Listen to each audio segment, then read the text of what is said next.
Imaginez travailler sans relâche vers un objectif, préparer une promotion, s'entraîner pour une course ou construire une relation significative pour finalement abandonner inexplicablement au dernier moment. Ce comportement paradoxal, connu sous le nom d'autosabotage, se manifeste par des actions ou des schémas de pensée qui entravent activement ou passivement notre propre succès.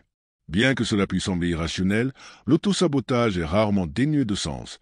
Il trouve souvent ses racines dans des causes psychologiques plus profondes.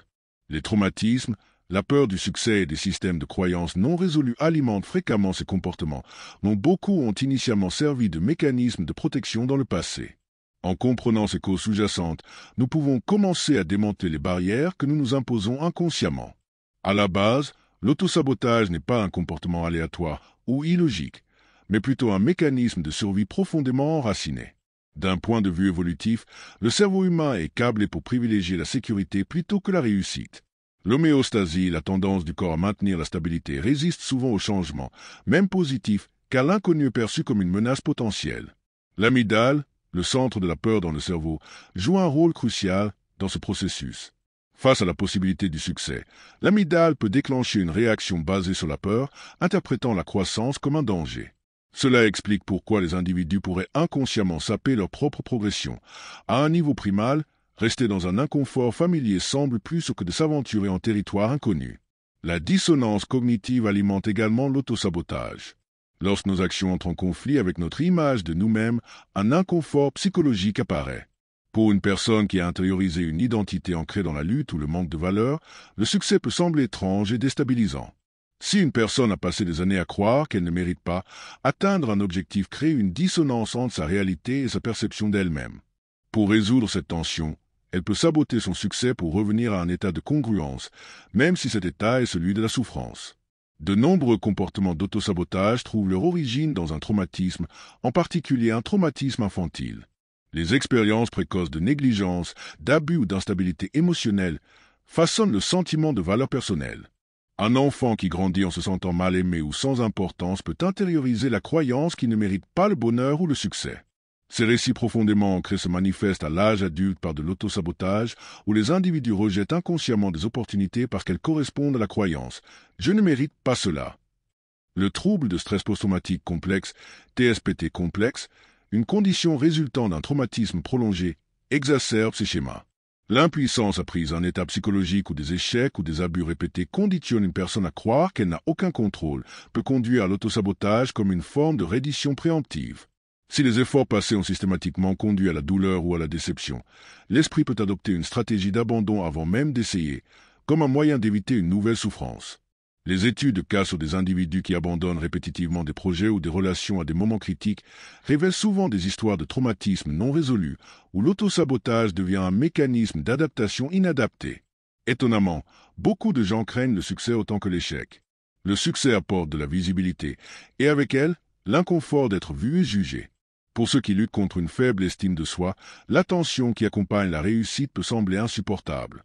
Il y a aussi la pression de maintenir le succès, qui peut déclencher une anxiété intense, et s'ils ne peuvent pas le maintenir. Cette peur conduit souvent à l'autosabotage comme un moyen d'éviter le fardeau perçu d'une excellence continue. Une autre couche de cette peur est la perte potentielle d'appartenance. Le succès peut créer une distance entre un individu et ses cercles sociaux ou familiaux d'origine.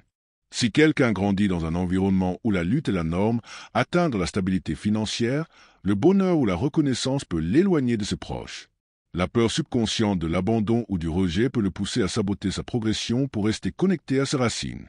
De plus, le syndrome de l'imposteur, la croyance persistante d'être un imposteur indigne de ses accomplissements, peut donner l'impression que le succès est une façade précaire, conduisant les individus à se saboter avant d'être démasqués. Les histoires que nous nous racontons façonnent notre réalité, et beaucoup de ces récits se forment dans l'enfance.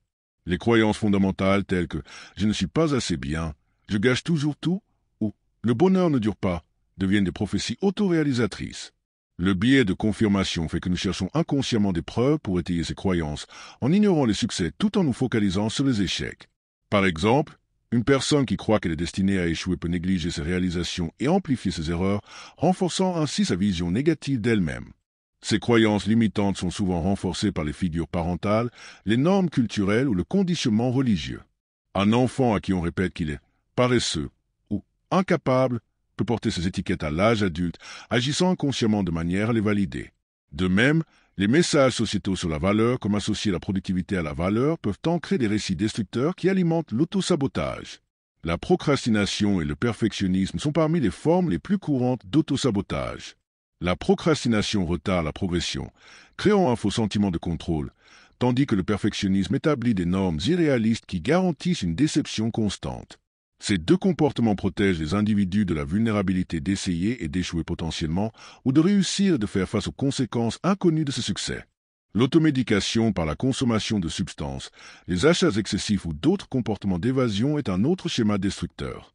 Ces actions procurent un soulagement temporaire face à l'inconfort de la croissance, mais renforcent finalement les cycles de honte et de stagnation.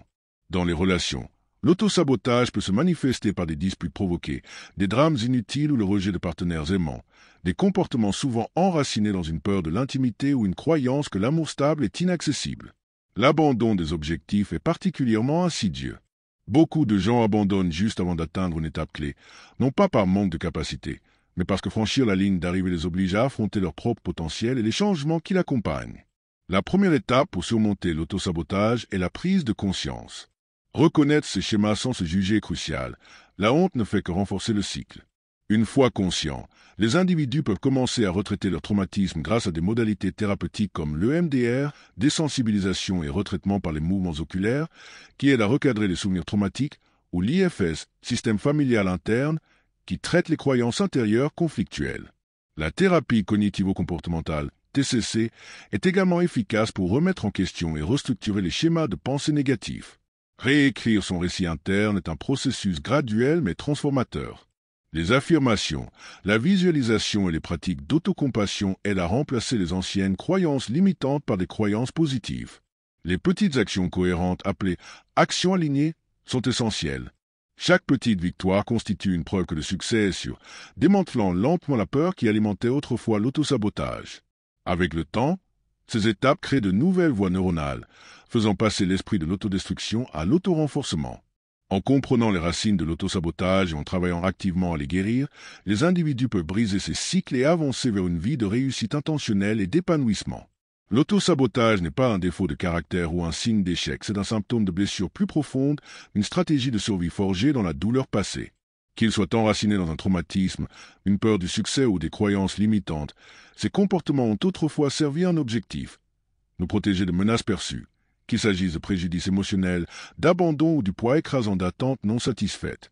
Mais ce qui était autrefois un mécanisme de défense peut devenir une prison, nous éloignant des choses que nous désirons le plus. La bonne nouvelle est qu'avec une compréhension profonde et une guérison intentionnelle, l'autosabotage peut se transformer. Ce qui nous retenait autrefois peut évoluer vers une véritable autoprotection, pas celle qui se cache, mais celle qui renforce. Le succès, l'amour et l'épanouissement deviennent non pas des menaces à éviter, mais des expériences que nous méritons de recevoir. Le voyage commence par la prise de conscience, se poursuit par la compassion et s'approfondit par l'action, un petit pas courageux à la fois. Alors que vous réfléchissez à votre propre vie, posez-vous cette question. Dans quel domaine pourriez-vous vous retenir par peur ancienne plutôt que par vérité présente? À quoi ressemblerait-il de doucement remettre en question cette histoire, de vous prouver à vous-même que la croissance est non seulement possible, mais sûre? Les schémas du passé n'ont pas à dicter l'avenir. Le premier pas vers le changement est simplement de reconnaître que vous méritez plus que les limites que vous avez autrefois appris à accepter.